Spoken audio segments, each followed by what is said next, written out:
Halo, halo, halo, halo. Assalamualaikum warahmatullahi wabarakatuh. Waalaikumsalam warahmatullahi wabarakatuh. Minggu lalu kemana? Pagi ini mau kemana Bung Arif? Rapi Oh iya, banget ini. ini terus terang aja ini minggu yang sangat sibuk.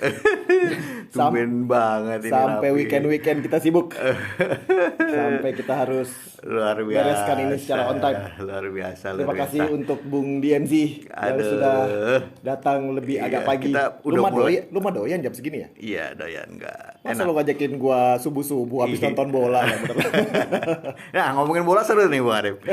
Coba ceritain deh. Piala Dunia sudah memasuki 16 besar. Pada coba. saat ini. Ada tim gua yang Ada beberapa unggulan yang sudah keluar, siapa aja tuh? seperti Jerman. Oh, Jerman keluar. Jerman udah keluar. Keluar, udah nggak ada lagi. Udah nggak ada lagi. Dia kalah 2 kali gitu maksudnya. Kalah sekali, seri sekali, menang sekali. Terus siapa lagi? Argentina masuk dong. Argentina sempat kalah, tapi dia lolos. Brazil juga tadi pagi kalah, tapi Berarti kalah sama siapa tadi? Kamerun. Tapi dia menurunkan pemain kelas keduanya, lapis kedua, dan totally different team. Jadi maksudnya biar yang tim utamanya Istirahat. Gitu. Perancis. Jagoan lo? Jagoan gue Brazil jelas. Kemarin tuh gue udah nyebut jagoan gue Jerman deh. Dia hilang Gitu. sekarang. Emang begitu berarti ya. Karena kontroversial banget nih Jerman. Karena ya banyak cerita lah gitu kan. Wah, belum lagi yang itu kemarin. Yang pas Arab menang ya. Nah, Wah, itu luar biasa tuh ya. banyak kejutan, banyak seru-seru, bahkan last minute pertandingan itu yang benar-benar menentukan siapa yang lolos. Gua rasa kalau lo bahas ini kayaknya bisa jadi Panjang. 20 menit juga nih. Podcastnya bukan market, Iya. kita ngomongin bola aja. Betul, tapi seru nih. Sudah memasuki 16 besar, knockout stage. Jadi Knockout stage tuh lu sekali kalah langsung hilang. Iya, langsung hilang gitu. Jadi semakin seru ya. Tapi market kurang seru. Market agak downturn untuk IHSG, rupiahnya menguat. Ini nanti kita bahas ya. Kita bahas. Jadi Oke. menunya kita bahas IHSG, rupiah, obligasi, Berita inflasi dalam negeri. ya. Terus kemudian ada Powell ya terkait speech-nya yang terakhir yang ditunggu market. Itu di minutes meeting ya? Iya kurang lebih nggak, emang beberapa speech lah kemarin-kemarin oke. gitu kan, dan itu yang memang ditunggu. Terus juga ada berita dari tenaga kerja US, terus kemudian berita oil, sama terakhir China dan Mas Putin dan Biden. Tanpa membuang banyak waktu lagi, mari kita mulai. Ting ting tung. Nah, Ya, sempat apa yang kita bahas awalnya? ya. ISG itu agak cenderung negatif. Jadi ditutup semingguan ini turun negatif 0,47%. Sempat menyentuh di bawah 7.000, tetapi end up-nya berada di 7019. Dari sebelumnya itu 7050 minggu lalu sebelumnya. Gitu. Jadi memang tones ISG itu malah cenderung end up-nya malah cenderung negatif gitu. Di compare sama rupiah yang tutup memang masih di atas, tapi tutup masih di atas 7.000. masih di atas 7.000, Oke. walaupun sempat menyentuh di bawah gitu. Dan ini agak berbeda dari rupiah ya. Rupiah itu semenjak Powell speech, nanti kita ceritain, itu menguat tajam dan yield juga lumayan menguat ya Bung Arif ya. Betul. Ya, jadi memang pada awal minggu, ini kita balik ke awal minggu itu memang sempat ada sentimen positif untuk IHSG, di mana inflasi Indonesia itu agak melambat. Ya. Ya, dari 5,7 periode sebelumnya, forecast-nya diperkirakan agak melambat ke 5,5, tapi end up-nya malah lebih bagus, 5,42%. Oke. Gitu. Nah, jadi kalau lihat sebenarnya, kalau ngelihat tren ya, obligasi juga menguat. Obligasi itu menguat udah sekarang di 6,8 dim ya. Terakhir Sekitar ya. 6,8 Di bawah kan, 7 lah ya terakhir ya. Maaf nih, karena ini kan pagi gue sibuk sekali gitu ya, persiapan untuk acara gitu. Jadi mohon maaf nih kalau saya agak buru-buru. Jadi kalau emang lihat yield itu untuk obligasi pemerintah yang 10 tahun, kita udah ngelihat memang yieldnya turun sudah berangsur-angsur turun udah 2 minggu. Udah 2 minggu terakhir. Ya. Jadi 2 minggu terakhir itu memang kelihatan bahwa yield yang lagi sangat-sangat bertahan itu adalah obligasi. Ya. Jadi rupiahnya kemana, obligasinya sih yieldnya turun aja terus gitu pelan-pelan sampai akhirnya lu bayangin dari 7,6 loh. Betul. Zaman parah-parahnya ya. Parah-parahnya 7,6 sekarang 6,8. Itu lo untung udah secara yield aja kalau misalnya durasi 10 berarti lu sekitar udah untung kalau beli di 7,6 ya. lu itu udah ngomongin lu price gain lu udah sekitar 8%. Nah, jadi jadi setelah itu ya abis yieldnya obligasi lu udah turun dari 2 minggu lebih lalu lah, selalu menguat. Day by day. Nah, tapi yang bergeraknya lambat itu kebelakangan dan agak mendadak memang rupiah. Iya. Iya kan? Betul. Rupiah nggak kemana-mana, cenderung melemah kemarin. Bahkan setelah data inflasi yang membaik, sebenarnya rupiah juga masih bertengger di 15.700-an pada awal minggu. Betul. Nah, awal minggu masih 700 nih, ada juga ya? Iya, betul. Agak sedikit turun, mencoba ke bawah gitu kan memang gitu. Tapi jadi yang di obligasi yang membaik, tapi di rupiah ya gitu-gitu aja. Betul. IHSG juga apalagi gitu-gitu aja. Walaupun setelah data inflasi lumayan lah ada Yes. sedikit kenaikan, tapi nggak banyak turun lagi gitu. Jadi justru ini obligasi yang menarik ya, pergerakannya berbeda dengan yang lainnya. Betul. Malah Gitu. malah kalau ngelihat US rupiah udah berapa? 15.400. Sekarang, Nah, iya, iya kan? Nah, betul. itu Tapi terakhir 2 hari terakhir setelah. Nah, jadi setelah data inflasi tadi ada data kedua yang lumayan mempengaruhi market, itu adalah Powell speech. Wah, apaan? Dia Di ngomong apa sih? mana intinya ya, itu mereka cenderung less agresif. Jadi Wah, dia kegocek lagi dong. Ini si Powell kan? ya, dia intinya sih dia seakan-akan membuka peluang next meetingnya naiknya nggak 75 tapi mungkin 50. Iya, ini kan Gitu. padahal kalau kita ingat-ingat nih, Beberapa sebulan yang lalu ya, sebulan setelah lalu Fed lah. meeting mereka Setelah- masih. Mm-mm. Nah, sebelumnya itu kan mereka belum memberikan arah kayak antara iya dan tidak, 75 atau easing polisinya. Nah, ini dari komentar ini arahnya jadi semakin lebih ke easing gitu. Soalnya gua itu pakai sebel nih kalau digocek-gocekin gitu. Iya kan? Soalnya kalau waktu yang awal-awal setelah pengumuman The Fed itu ngomongnya sampai nggak tahu, gue lihat di berita di headline gitu.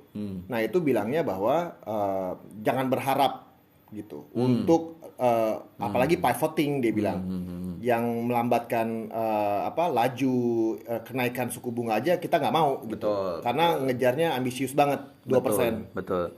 Ya itu dia, entah apa yang merasuki atau ini mungkin gocekan-gocekan lagi. Another gocekan. Tapi eventually market secara rupiah semenjak itu kan malam ya kurang lebih ya. Besoknya itu udah langsung turunnya drastis. Dari 15.700-an gitu kan langsung ke 15.500-an. Apakah ini berarti bonds menjadi acuan? Iya, itu di hari Kamis ya 15.500, gue pikir wah ini dahsyat Iya. banget gitu kan. Tapi end up-nya hari Jumat itu masih turun lagi di Iya. bawah 15.500 tembus gitu. Mencoba mendekati 15.400 kecil, walaupun end up-nya tadi seperti yang dibilang ditutupnya 15.424 gitu. Apa namanya, yang menarik itu kan kemarin itu kalau untuk obligasi memang banyak ditopang sama inflasi kan. Inflasi, jadi habis inflasi ya wajar lah gitu. Habis itu setelah inflasi Mereda. setelah inflasi selesai, kok masih menguat. Gue lihat US Treasury juga ternyata juga menguat, inline tuh sama US Treasury. Berarti memang si pidatonya si bapak satu itu tuh penggocek kita itu, ya kan? Penggocek kita itu memang sakti. Ya. Jadi akhirnya US Treasury juga menguat. US Betul. Treasury itu udah di bawah berapa sekarang? Mana dia, Din? US Treasury itu sekarang di 3,5. Ya. Kalau kita ngomongin di awal-awal bulan 3,8, malah 4% di awal bulan November gitu. Ditutupnya kemarin ada di 3,59%. US Treasury yang 10 tahun. Treasury, ya. Nah, itu yang menarik ya teman-teman. Jadi dua data lah. Apa sih pendobrak? Dua data ini berhasil mendobrak. Mendobrak, betul. Gitu dari sisi market, walaupun dari sisi IHSG nggak kemana-mana gitu ya. Tapi rupiah sempat menguat tajam, obligasi berhasil nembus level 7 gitu kan. Nah, tapi ada beberapa hal lagi yang perlu diperhatikan market. Ini terkait dengan harga minyak. Harga minyak itu sempat kan 2 minggu yang lalu ketika kita nggak taping nih, Bung Arif, itu kan sempat turun di bawah 80.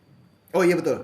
Dan itu cukup steady di bawah 80. Nah, tapi end up-nya minggu ini tuh udah mulai naik dari 75 ke 80. Oke. Jadi memang ada ketakutan yang sekarang itu adalah ketakutan price cap dari Uni Eropa terhadap minyak Rusia. Ya. Jadi mulai katanya akan diberlakukan segera, walaupun kita nggak tahu juga nih bentuknya seperti apa, efektif atau enggak dan lain-lain. Tapi dengan beritanya itu ya mungkin market ya wajar lah, jadinya harganya mungkin akan naik gitu. Nah, ini yang membuat mungkin yang tadinya harga-harga inflasinya agak mereda, kemudian dengan harga minyak yang sempat turun, nah ini mungkin akan menjadi concern lagi karena harga minyaknya mulai naik, terus kemudian di Eropa mulai winter, dan ada lagi berita dari China, di mana China sudah ada potensi mereka mulai melonggarkan kebijakan zero COVID policy. Ini juga gocekan-gocekan ini. Ini cerita menarik juga ini. Soalnya kan begini melulu ngomongnya Dim. Iya, Yang tapi menarik apa sekarang? yang sekarang itu pressure dari rakyat China yang biasanya silence atau dibungkam. Marah-marah sekarang. Iya, sekarang Demo, itu demo. mereka mulai berani demo, walaupun masih takut-takut gitu. Ada demo tapi masih takut-takut juga, karena serem juga men lo. Habis demo 10 orang hilang. Iya. Demo 100, tahu-tahu 90 Iya, doang. 90 yang pulang. Besok 90, 80 yang pulang. Tetap aja lockdownnya nggak diberesin. Bercanda loh ini, ntar Iya, loh. ntar kita hilang juga. Kita hilang juga kita berdua. Jadi kalau minggu depan kita nggak ada ya tolong dicari kita ke China. Lihat kita lagi demo di sana. Gitu. Nah, ini mungkin akan mempengaruhi harga minyak ke depannya ya, dari China, lockdown, terus juga kemudian kebijakan dari Uni Eropa. Nah, itu juga akan mempengaruhi pergerakan market karena akan terpengaruh terhadap inflasi. Harga minyak itu Dim, terakhir itu kan gua ada datanya nih. Nah, ini dia nih, si L1 nih. Oh iya naik ya. Jadi kalau kita lihat itu memang di awal bulan itu kan sekitar 88, 90 malahan. Terus habis itu dia turun. Di bawah 80. Akhirnya oh iya lama juga lagi. Tapi itu kejadian minggu Minggu lalu ya. Betul. Nah, itu minggu lalu tuh turun 77, 78, akhirnya balik lagi ke 80, 81. Ya, betul. Nah, tapi ini maksudnya kok masih angkanya 80-an gitu? Apakah kita tidak ada melihat di angka 90-an atau 100? Nah, itu dia, makanya ada wacana juga bahwa OPEC Plus bakal memangkas produksi. Yes, emang luar biasa. Jadi mungkin target mereka itu oil itu di harga 90. Sementara kalau dari US untuk menekan inflasi mereka ada di target 80. Nah, ini yang makanya agak menarik perkembangan harga minyak nih gitu. Terutama juga ada berita lagi yang menarik bahwa Biden membuka open talk to Putin. Jadi dia bersedia membuka dialog dengan Mas Putin. Wis, luar biasa. Gitu. Geraan. Tapi mungkin juga ada beberapa isu yang perlu ada beberapa hal ya, kayak misalnya kenapa Putin mau, itu karena dari sisi kondisi di lapangan itu juga mereka nggak maju, bahkan cenderung mundur, walaupun sekarang mundurnya juga lumayan udah nggak kemana-mana lah.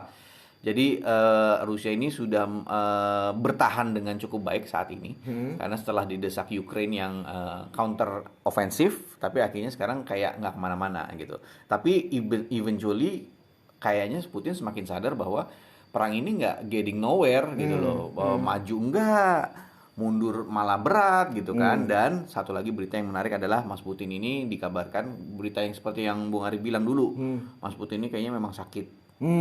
Dan semakin gosipnya semakin kencang, berita-berita bocornya katanya ya, ada berita-berita bocor bahwa dia itu Parkinson sama kanker pankreas katanya. Oh, oke. Gitu. Nah, apakah itu mempengaruhi kebijakan ataupun situasi perang di Ukraine? Nah, itu yang mungkin akan ditunggu. Tetapi ya market juga saat ini masih pesimis lah, tapi ini mungkin ya sedikit-sedikit harapan lah, mudah-mudahan gitu. Karena again Putin nggak dapat apa-apa, bahkan cenderung terdesak gitu, cuman gengsi doang nih masalahnya gitu. Oh iya, sama ya apa namanya, secara politis memang letak geopolitikalnya memang mungkin itu yang dipertimbangkan Putin gara-gara NATO dan segala macam gitu kan. Ya, nah, betul. so hopefully ya kalau lihat sekarang sebenarnya lihat market kayak gini, apalagi saham juga masih oke lah ya, lokal ya, saham masih rupiah juga udah menguat gitu ya. Jadi apakah ini si perang Ukraine ini menjadi faktor penting untuk di market kita? Ternyata ya biasa-biasa aja gitu maksudnya, ya nggak? Ya. Ya, tapi apakah ini intensitasnya akan lebih meninggi di tahun 2023? Ya. Nah, ini yang akan menjadi pertanyaan besar, karena lu setiap kita lihat update-update gitu ya, update market analis gitu, selalu bilang bahwa untuk challenging untuk tahun 2023 itu yang selalu disebut adalah geopolitikal ini. Ya. Makanya ini geopolitikalnya juga mungkin nggak cuma Rusia, tapi bisa juga sama China. Makanya berita-berita dari China juga mungkin kita harus perhatikan juga gitu. Apalagi terkait dengan banyak yang mendesak ya tadi, selain kebijakan COVID yang diprotes, ibaratnya mencoba-coba menggoyang kekuasaan Xi Jinping gitu. Tapi kan pasti akan sangat-sangat berat ya. Ush. Jangan main-main. Iya. Oke, kita langsung minggu depan aja daripada kita kenapa-napa, Bung Arif. Nah minggu depan sebenarnya beritanya nggak ada yang Nggak ada edip ya? nggak ada yang terlalu menarik. Aduh. Tapi mungkin minggu depannya lagi baru tuh ada apa BI rate gitu kan, FOMC gitu. The Fed masih ada pengumuman terakhir ya? Nah, minggu depan itu cuma RBI rate diperkirakan naik 0,5 dan ini sejalan ya, kayak tadinya 0,75 kan naiknya. Nah, ini dia RBI rate aja udah mulai cooling down naikinnya gitu. Nah, mudah-mudahan ini menjadi suatu acuan juga kira-kira seperti apa nanti ke depannya. Ya. Terus apa namanya selain RBA? nggak ada lagi, nggak ada yang terlalu sih? signifikan. Adalah beberapa data, cuma nggak ada yang Kita terlalu susah dong signifikan. talk show minggu depan. Nggak Nggak ada bahan. Enggak. Pasti masih ada karena nah ini yang menarik ya, IHSG. Nah, kita lihat IHSG ini kemarin rentangnya seperti yang gue bilang kan 7.100 7.000. Udah 2 minggu bergeraknya di situ-situ aja, tapi bahkan cenderung turun. Pamer. Enggak juga sih.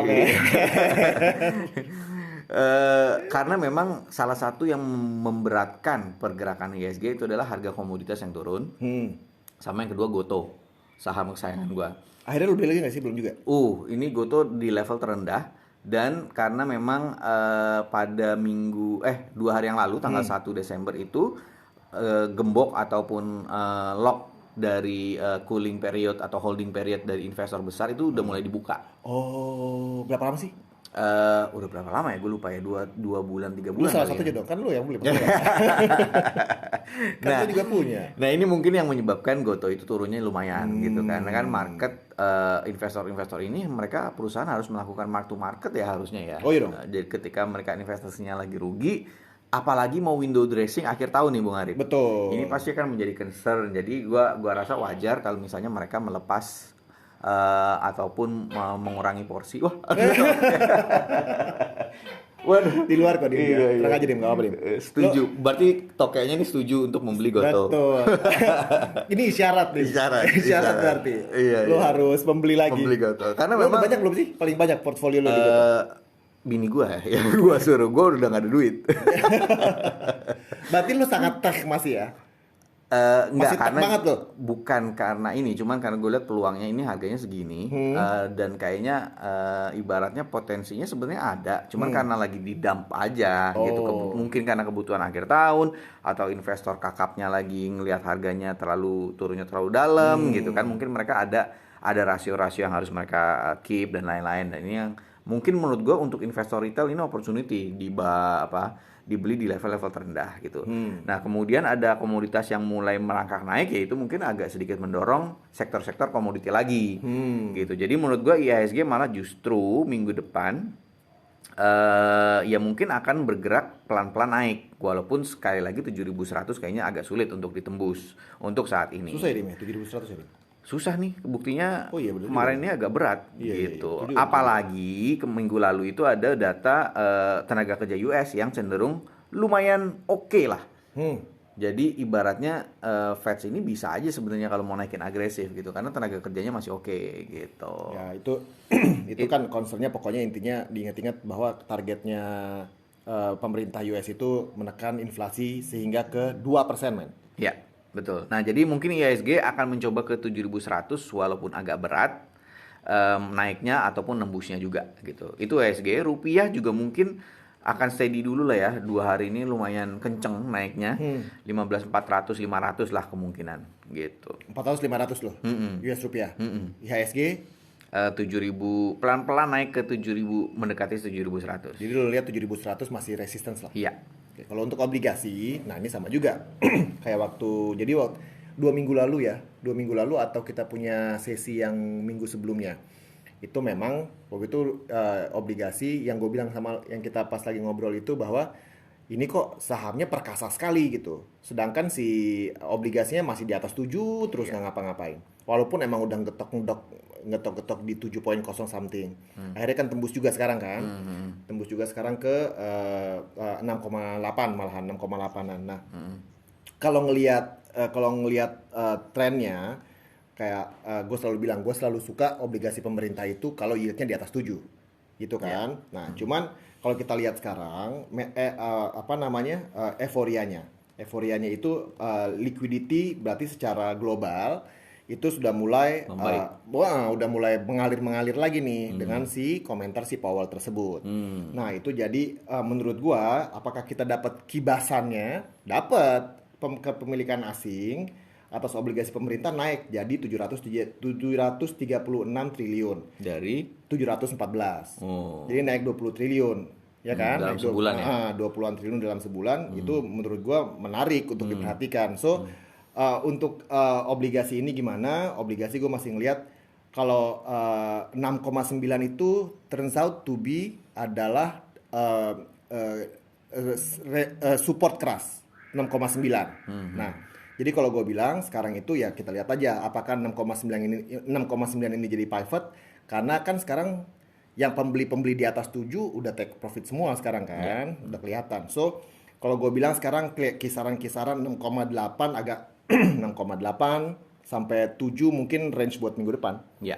Nah, satu lagi yang menarik biasanya di Desember itu ada Santa Claus Effect.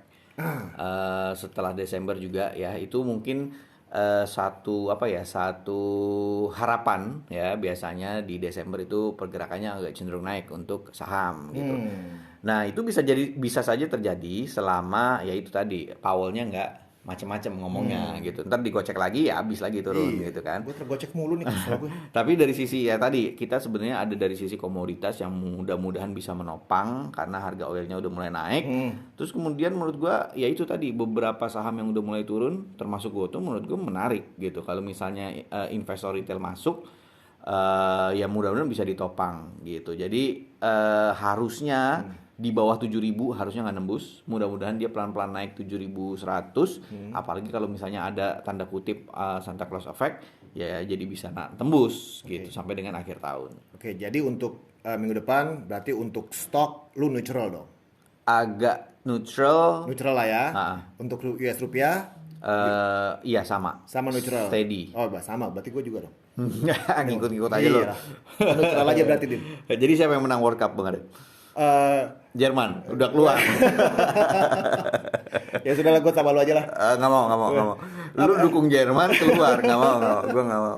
Jadi sekarang siapa aja bertahan dong? Kan ada Brazil, Argentina. Ya udah Argentina gue. Ada Prancis, Inggris, Portugal. Wah, Portu sama Argentina. Belanda. Bagus sama Portu sama si Argentina terakhir di Piala Dunia. Nah, banyak orang yang berharap mereka ketemu di final. Karena mereka kan GOAT nih, greatest of all time. Nah, kalau ketemu di final dua-duanya dan mereka ini di masa menuju pensiun, udah tua. Ini katanya Ronaldo 37. Ini udah last World Cup kata mereka. Iya, betul. Oh, kalau gitu gue Ronaldo ini deh. Ya, Ronaldo berarti Portugal. Kapan sih Portugal? Kapan sih final? Ya, mungkin bukan weekend ya? 2 minggu lagi lah. Bukan weekend tapi ya? Minggu lah paling biasa, minggu malam tapi. Cuti lah kita Senin. Iya, siap. Ya kita ke sana aja, kita Qatar ya.